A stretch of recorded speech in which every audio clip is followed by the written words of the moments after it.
Hey guys, welcome back. We've been working on mums today, and I thought I would just do a short video here today about how we prepare the soil for our mums, what we add to it, how we do it, and why we do it. So I hope I'm not a little bit late. We're just now planting our mums for this year, and I hope that this might help someone who is just getting ready to start planting mums for the year. So this is what we do. I'm not saying that I am a professional, but it seems to work pretty well for us. We've been doing it this way for several years, and I just thought I would share it with you and maybe bring you along this fall as the mums progress with some of the other steps and things that we do to grow a nice retail mum. So we do mostly Yoder mums and Belgian mums. Nearly half and half, maybe a little heavier on the Yoder mums. Of course, all different colors and all different stages of bloom. We have some that'll bloom pretty early in September, and then we'll have some that won't bloom until late October. So we kind of spread those out in the variety of colors. So the first thing that we do, of course, we use the Premier Pro Mix. We use that on everything in the greenhouse in the spring and on the mums in the fall. So we're really pleased with it. We've used it for nearly, 19 years, and we really like it. It seems to be very consistent in how it performs, and it's worked really well for us. The two things that we like to add to our mums are iron and Osmocote.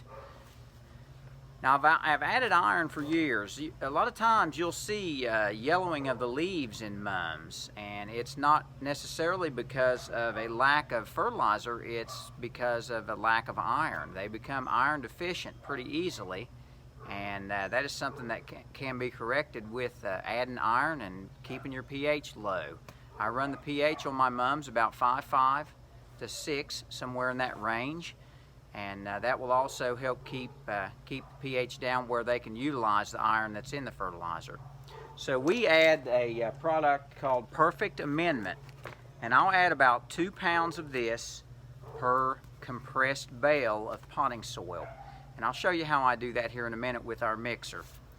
So we add that dry. We start the bale mixing, and we'll sprinkle that in dry, because you don't want to do that when the soil is wet, because it can clump on you and you'll run into problems. So we mix all these dry products in dry soil and then add water. But you'll see that here in a minute. I'll show you how I mix. So we add the iron, and then we add the Osmocote. Osmocote is basically just a slow release fertilizer, little pelleted form fertilizer that releases very slowly when the moisture is high and the temperatures are high.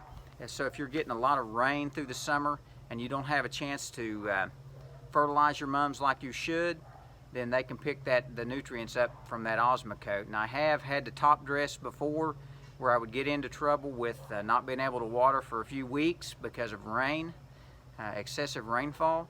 And that kind of taught me to go ahead and mix the Osmocote in as a little insurance. And that way, if we do have a rainy spell, it's still getting the nutrients that it needs. So those are the two products that we add, and we use a Jack's Classic or Jack's Professional fertilizer, mum feed, and I usually run about 200 parts per million constant feed. So that's how I do that. But we'll show you some of the other steps later on in the summer. But I'll go ahead now, and once I get this mixer going, you won't be able to hear me do much talking, so you'll just kind of have to watch, but I'll show you how I mix these products in, kind of give you an idea. So I hope this helps. If anybody out there is perhaps this is your first year with a mum crop, this is a good first step to try to get the nutrients and the pH right. So I thank you guys for watching. We'll catch up with you on the next video.